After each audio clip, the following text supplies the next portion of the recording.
नमस्कार, मी प्रीती. आवाज इंडिया मराठीमध्ये आपल्या सर्वांचं स्वागत आहे. राहुल गांधी आज 2014 मधील RSS मानहानी प्रकरणी भिवंडी कोर्ट येथे अतिरिक्त सत्र न्यायालयात हजर झाले. यावेळी त्यांनी मुख्य न्याय दंडाधिकारी न्यायालयात हजर राहत नवा जामीनदार सादर केलाय. यापूर्वी त्यांचे जामीनदार म्हणून माजी केंद्रीय गृहमंत्री शिवराज पाटील कार्यरत होते. मात्र त्यांच्या निधनानंतर आता काँग्रेस प्रदेशाध्यक्ष हर्षवर्धन सपकाळ हे राहुल गांधी यांचे नवे जामीनदार असतील. राहुल गांधी दिल्लीहून एअर इंडियाच्या विमानाने मुंबईत दाखल झाले. मुंबईहून ते रस्त्याने भिवंडी न्यायालयात पोहोचले. त्यांच्या आगमनाच्या पार्श्वभूमीवर न्यायालय परिसरात कडेकोट पोलीस बंदोबस्त ठेवण्यात आला होता. खबरदारीचा उपाय म्हणून न्यायालयाच्या 100 मीटर परिसरातील दुकानेही बंद ठेवण्यात आली. दरम्यान काही भाजप कार्यकर्त्यांनी राहुल गांधींना काळे झेंडे दाखवत निषेध व्यक्त करण्याचा प्रयत्न केला.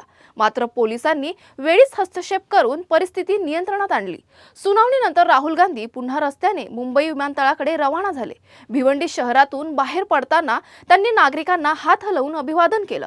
मुंबई विमानतळावर काँग्रेस नेत्यांनी त्यांचे स्वागत केलं. प्रदेशाध्यक्ष हर्षवर्धन सपकाळ आणि काँग्रेस नेते नसीम खान उपस्थित होते.